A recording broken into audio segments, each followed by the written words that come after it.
अस्सलाम वालेकुम, this is me Unna Yamin. Today I am going to discuss about MBBS। आज मैं आप लोगों को MBBS का इंट्रोडक्शन बताऊंगी, उसका मेरिट क्राइटेरिया बताऊंगी, एलिजिबिलिटी बताऊंगी, इसके अलावा फीस स्ट्रक्चर्स बताऊंगी और कौन कौन सी जगह पर आप लोग जॉब के लिए अप्लाई कर सकते हो। जितनी भी एम्प्लॉयमेंट एरियाज हैं या आपकी जॉब अपॉर्चुनिटीज़ जो सी MBBS कर सकते हैं। इसके अलावा फिर मैं ये भी बताऊंगी कि कौन कौन सी यूनिवर्सिटीज़ और कॉलेजेस जो हैं ये MBBS का प्रोग्राम ऑफर कर रहे हैं। इसके अलावा ये भी बताऊंगी कि सैलरी कितनी होती है MBBS वालों की, और एक बहुत इंपॉर्टेंट चीज़ MBBS वाले स्टूडेंट्स के लिहाज से बताऊंगी जो आप लोगों के लिए सुनना बहुत ज़रूरी है। तो आप लोगों ने वीडियो को स्किप नहीं करना, सारी देखनी है, मैं एंड पे वो बात आप लोगों को ज़रूर बताऊँगी। तो सबसे पहले मैं आप लोगों को ये बता दूँ कि MBBS बेसिकली होता है क्या। MBBS होता है bachelor of medicine and bachelor of surgery. ये बेसिकली 5 साल के डॉक्टर्स होते हैं। इन्होंने 5 साल की डिग्री करने के बाद ये प्रॉपर एक प्रोफेशनल डॉक्टर्स बनते हैं। इनको फिजिशियन भी कहा जाता है, ठीक है। MBBS वालों को फिजिशियन भी कहा जाता है, डॉक्टर भी कहा जाता है।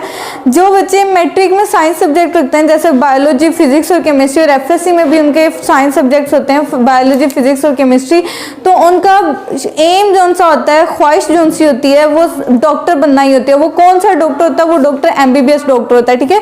बच्चा जब 2-3 साल का होता है, 5-6 साल का होता है, तो हर कोई इससे पूछता है भी आपने क्या बनना है, तो यही कहता है कि हमने डॉक्टर बनना है। तो basically number 1 medical field, top की जो मेडिकल फील्ड है, जो रैंक नंबर 1 पे आती है, वो कौन सी होती है? MBBS होती है, ठीक है। अब MBBS जो सा वो हर बच्चा नहीं कर सकता, ठीक है। इसको क्लियर करने के लिए बहुत ज़्यादा हार्ड वर्किंग की ज़रूरत होती है, इंटेलिजेंस की ज़रूरत होती है, ठीक है। इसको हर बच्चा नहीं क्लियर कर सकता, इस वजह से हर कोई इसको एम करता है ये बनने का, और बहुत ज़्यादा जो मेहनत करता है और इसके टेस्ट वगैरह क्लियर करता है तो वो ज़रूर बन जाता है MBBS स्टूडेंट।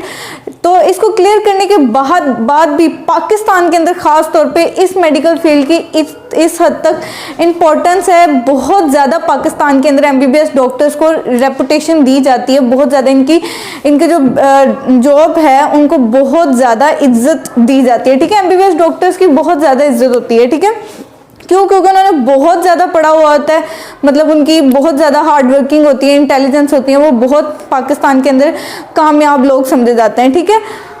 इसके बाद मैं आप लोगों से बात करती हूँ कि MBBS वाले जितने भी FSC करने के बाद एलिजिबिलिटी क्राइटेरिया MBBS का क्या होता है। पहले तो मैंने आप लोगों को बता दिया कि FSC जो सी प्री मेडिकल होनी चाहिए, मतलब FSC के अंदर बायोलॉजी, फिजिक्स और केमिस्ट्री ये 3 सब्जेक्ट होने चाहिए, ठीक है।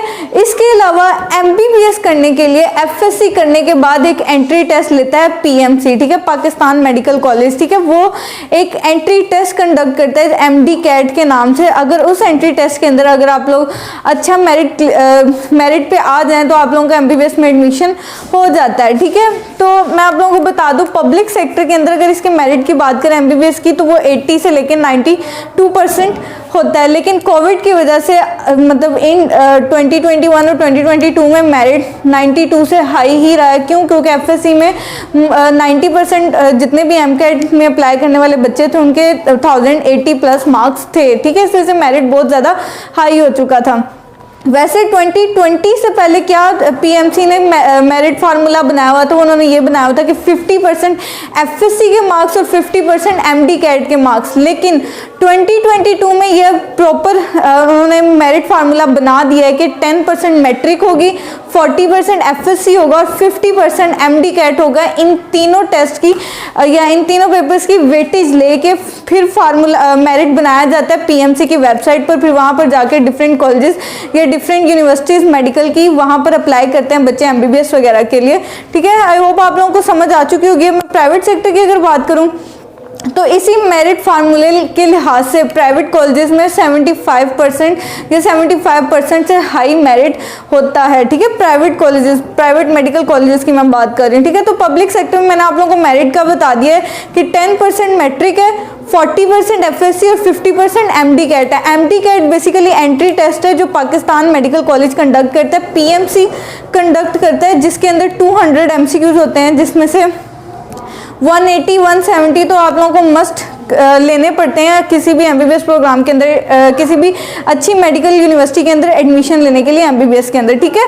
आगे बात करें अगर हम लोग प्राइवेट एडमिशन लेने के लिए, क्या सिर्फ पासिंग मार्क्स की जरूरत होती है? नहीं, प्राइवेट मेडिकल कॉलेजेस के अंदर एमबीबीएस करने के लिए भी पीएमसी की 80% मेरिट लिया जाता है और फिर 20% मेरिट सिर्फ प्राइवेट कॉलेजेस उनसे अपने लेते हैं, ठीक है। एमडी कैट के अंदर 60% पासिंग मार्क्स तो लेना मस्ट है। 60% से मार्क्स एमडी कैट में किसी के काम में वो अप्लाई भी नहीं कर सकता, ठीक है। जिसके एक पासिंग मार्क्स का क्राइटेरिया रख दिया 60% पासिंग मार्क्स एमडी कैट के होंगे, वो सिर्फ अप्लाई कर सकते हैं डिफरेंट यूनिवर्सिटीज़ के लिए एमबीबीएस में, ठीक है। तो आई होप आप लोगों को मेरिट फार्मूले वगैरह की समझ आ चुकी है कि क्या चीज़ इंपॉर्टेंट है, क्या चीज़ इंपॉर्टेंट नहीं है और क्या क्या मेरिट बन रहा है, ठीक है। आगे बात करते हैं, मैं आप लोगों को ये बता दूं कि एमबीबीएस जो सा वो बेसिकली 5 ईयर प्रोग्राम है, ठीक है। 5 साल एमबीबीएस पहले तो 2 साल की एफएससी होती है, 2 इयर्स एफएससी के बाद फिर 5 इयर्स का एमबीबीएस होता है। 5 ईयर एमबीबीएस करने के बाद 1 साल की हाउस जॉब होती है जो कि पेड होती है, जिसमें जो बच्चा हाउस जॉब जहाँ कर रहा होता है उनकी तरफ से इनको सैलरी वगैरह मिलती है। अब जो डॉक्टर हाउस जॉब कर रहा होता है उसको एचओ कहते हैं, मतलब हाउस ऑफिसर, और जैसे ही उसकी 1 साल की हाउस जॉब खत्म हो जाती है तो उसको बाद में नाम दे देते हैं मेडिकल ऑफिसर। फिर वो जब मेडिकल ऑफिसर बन जाता है फिर वो किसी भी हॉस्पिटल के अंदर, किसी भी क्लिनिक के अंदर एज अ डॉक्टर काम कर सकता है, ठीक है। आगे मैं बताती हूँ फीस स्ट्रक्चर्स, ठीक है। एमबीबीएस वाले जितने भी स्टूडेंट्स हैं वो पब्लिक सेक्टर या प्राइवेट सेक्टर के अंदर जब एडमिशन्स ले लेते हैं तो उनके फीस स्ट्रक्चर्स क्या होते हैं, उनको फी चार्जेस कितने देने पड़ते हैं। अगर मैं पब्लिक सेक्टर की बात करूँ तो पब्लिक सेक्टर के अंदर बहुत थोड़ी फीस होती है, वो अप्रॉक्सीमेटली 3 लाख तक होती है 5 ईयर्स की। लेकिन वहीं पर अगर मैं बात करूँ प्राइवेट सेक्टर की, तो प्राइवेट सेक्टर की फीस जो सी है वो पब्लिक सेक्टर के मुकाबले बहुत ज़्यादा होती है। मतलब अगर बात कर ले 5 साल की तो 5 साल की 70 लाख या 80 लाख तो होती ही होती है किसी अच्छे प्राइवेट मेडिकल कॉलेज के अंदर, ठीक है। तो इन दोनों में बहुत ज़्यादा फर्क है, कहाँ 3 लाख और कहाँ 70-80 लाख, ठीक है। तो इस वजह से प्राइवेट को लोग कम तरजीह देते हैं, गवर्नमेंट मेडिकल कॉलेजेस में ज़्यादा लोग प्रेफर करते हैं क्योंकि वहाँ की फीस जो होती है वो बहुत ज़्यादा अफोर्डेबल होती है, ठीक है। वहीं पे अगर मैं नेक्स्ट बात करूँ सीट्स के बारे में कि एमबीबीएस की सीट्स वगैरह कितनी होती हैं, टेस्ट कंडक्शन कितनी होती है, तो ये एक चीज़ जानना बहुत ज़्यादा आप लोगों के लिए ज़रूरी है कि एमबीबीएस का डिग्री प्रोग्राम है, उसकी सीट्स टोटल 18,000 है, ठीक है। 18,000 सीटें हैं, 1,25,000 बच्चे अप्लाई करते हैं, 1,21,000 टेस्ट बच्चे जो हैं वो टेस्ट में अपेयर होते हैं और पास सिर्फ 66,000 बच्चे पास होते हैं, ठीक है।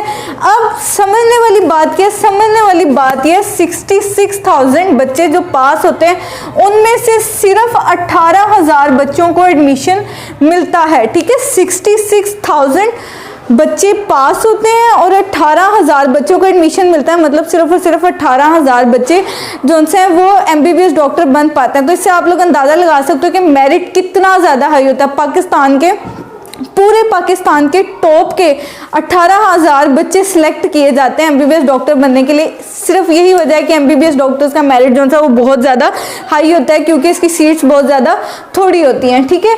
नेक्स्ट मैं बात कर लेती हूँ एम्प्लॉयमेंट एरिया की। अगर एमबीबीएस का प्रोग्राम अगर कोई बच्चा कर ले, 5 इयर्स का डिग्री प्रोग्राम कर ले, उसके बाद हाउस जॉब भी हो जाए तो वो कहाँ कहाँ पर जॉब अपॉर्चुनिटीज़ हासिल कर सकता है। तो सबसे पहले मैं बता दूं कि डॉक्टर, ठीक है, किसी भी प्राइवेट या गवर्नमेंट हॉस्पिटल के अंदर एज अ डॉक्टर या किसी क्लिनिक के अंदर एज अ डॉक्टर काम कर सकता है। एमबीबीएस करने के बाद 99% जितने भी डॉक्टर्स हैं उनका एम यही होता है कि वो किसी गवर्नमेंट हॉस्पिटल के अंदर अप्लाई कर ले, किसी प्राइवेट हॉस्पिटल के अंदर अप्लाई कर ले या खुद का क्लिनिक खोल लें। तो सबसे मेन टारगेट जो उनका होता है 99% डॉक्टर्स का वो यही होता है कि वो किसी भी हॉस्पिटल के अंदर जॉब वगैरह हासिल कर लें, ठीक है। सेकेंड अपॉर्चुनिटी उनके पास होती है वो प्रोफेसर बन देते हैं, ठीक है। डिफरेंट मेडिकल कॉलेजेस के अंदर एमबीबीएस या बीडीएस स्टूडेंट्स को पढ़ाने के लिए भी जो टीचर्स या प्रोफेसर या लेक्चरार हायर किए जाते हैं वो भी प्रॉपर एक एमबीबीएस या बीडीएस डॉक्टर्स होते हैं, ठीक है। नेक्स्ट है मेडिकल सर्विस एग्जीक्यूटिव के तौर पर काम कर सकते हैं, एसोसिएट प्रोफेसर बन सकते हैं, head of a health care centre, किसी भी हेल्थ केयर सेंटर किसी भी हॉस्पिटल का वो हेड बन सकते हैं, सीनियर मेडिकल रजिस्ट्रार के तौर पे काम कर सकते हैं, किसी भी कंपनी के मैनेजर लग सकते हैं। इसके अलावा फार्मास्यूटिकल एंड बायोटेक्नोलॉजी कंपनीज के अंदर काम कर सकते हैं। इसके अलावा मेडिकल फोकल पॉइंट असिस्टेंट के तौर पर भी काम कर सकते हैं, ठीक है। लेकिन मैं आप लोगों को बता चुकी हूँ कि 99% जितने भी डॉक्टर्स हैं वो ऐसा डॉक्टर ही काम करते हैं, वो इन दूसरी चीज़ों में नहीं पढ़ते बल्कि वो अपना खुद का क्लिनिक खोल लेते हैं, गवर्नमेंट हॉस्पिटल में जॉब कर लेते हैं या खुद का एक प्राइवेट हॉस्पिटल जो है वो खोल लेते हैं, ठीक है। आगे मैं डिस्कस करती हूँ सैलरी पैकेजेस के बारे में। तो सैलरी के बारे में अगर मैं आप लोगों को बता दूँ तो वो ये है कि पब्लिक सेक्टर के अंदर 17th ग्रेड वाला कोई भी ऑफिसर हो, चाहे उसने BS 4 ईयर्स किया हो या फिर 5 ईयर्स का MBBS किया हो, उसकी अगर गवर्नमेंट सेक्टर के अंदर बात करें तो स्टार्टिंग पे 50,000 से 1 लाख होती है। वहीं पे अगर प्राइवेट किसी हॉस्पिटल में MBBS डॉक्टर को जॉब मिल जाए तो 1 लाख प्लस उसकी सैलरी होती है। लेकिन वहीं पे मैं आप लोगों को एक चीज़ मेंशन कर दूँ, ये सैलरीज तब मिलती हैं जब 5 ईयर्स का MBBS स्टूडेंट जो उनसे PMC का टेस्ट जो उनसे वो क्लियर कर पाए। 5 ईयर पहले तो MBBS में एडमिशन लेने के लिए एक एंट्री टेस्ट देना होता है, वो भी PMC MD कैट कंडक्ट करता है। उसमें क्लियर होने के बाद जब MBBS स्टूडेंट जो उनसे डॉक्टर बन जाता है, उसके बाद भी डिग्री लेने के लिए, MBBS की डिग्री लेने के लिए PMC दोबारा टेस्ट लेता है। वो टेस्ट 5 साल पढ़ने के बाद, 5 साल MBBS पढ़ने के बाद वो टेस्ट अगर क्लियर हो जाए तभी डिग्री मिलती है, वरना वो MBBS डिग्री आप लोगों को नहीं मिलती। आप लोगों को ये PMC का टेस्ट क्लियर करने के लिए 5 से 6 साल भी लगाने पड़ जाते हैं, 6 से 7 साल भी लगाने पड़ जाते हैं। तो ये भी एक थोड़ा ड्रॉबैक है इस डिग्री का। दूसरी बात ये कि मैं आप लोगों को बताना चाहूँगी कि MBBS वाले जितने भी स्टूडेंट्स हैं पाकिस्तान के, अगर उनका MBBS में मेरिट ना बन पाए पाकिस्तान की किसी भी गवर्नमेंट या प्राइवेट यूनिवर्सिटी के अंदर, तो वो आउट ऑफ पाकिस्तान चला जाता है। लाइक चाइना के अंदर फुली रिफंडेड फ़ी के साथ अगर वो एजुकेशन ले रहा है MBBS की, या कहीं और UK या रशिया वगैरह, तो वहाँ से आके अगर पाकिस्तान के अंदर अपनी सर्विसेज देना चाहता है, पाकिस्तान के अंदर एज अ डॉक्टर काम करना चाहता है, तब भी उसको PMC का टेस्ट जो है वो अटेंड करना पड़ेगा और उसको पास करना पड़ेगा। ठीक है, जब वो PMC का टेस्ट क्लियर कर लेगा, उसको पास कर लेगा, उसको तभी जाके पाकिस्तान के अंदर वो अपना क्लिनिक खोल सकता है, किसी गवर्नमेंट या प्राइवेट हॉस्पिटल के अंदर जॉब कर सकता है। अदरवाइज वो बिल्कुल नहीं कर सकता। उसके 5 ईयर्स जितने भी उसने चाइना वगैरह, रशिया वगैरह में लगाए हैं, वो उसके फजूल हो जाएंगे पाकिस्तान आके। ठीक है, तो बेसिकली PMC ने एक रूल बना दिया है कि कोई भी 5 साल का MBBS की डिग्री कर रहा है या कोई भी आउट ऑफ पाकिस्तान MBBS कर रहा है और उसने पाकिस्तान में आके सर्विसेज करने, या पाकिस्तान के स्टूडेंट्स नहीं, पाकिस्तान मेडिकल कॉलेजेस में से एजुकेशन लेके पाकिस्तान के अंदर सर्विसेज करनी है, डॉक्टर के तौर पर हॉस्पिटल्स के अंदर काम करना है, तो उसको MBBS की डिग्री लेनी पड़ेगी एक टेस्ट को क्लियर करने के बाद, एक टेस्ट में पास होने के बाद। ठीक है, तो ये भी थोड़ा सा इशू है कि वो वाले टेस्ट क्लियर करके ही आप लोगों को डिफरेंट गवर्नमेंट हॉस्पिटल्स के अंदर जॉब मिलती है या प्राइवेट हॉस्पिटल्स के अंदर जॉब मिलती है। ठीक है, अब मैं आप लोगों के साथ डिस्कस करूंगी कि कौन कौन सी यूनिवर्सिटीज़ और कौन कौन से कॉलेजेस MBBS के अंदर प्रोग्राम ऑफर कर रहे हैं। तो मैं आप लोगों के साथ टॉप की यूनिवर्सिटीज़ डिस्कस करूंगी।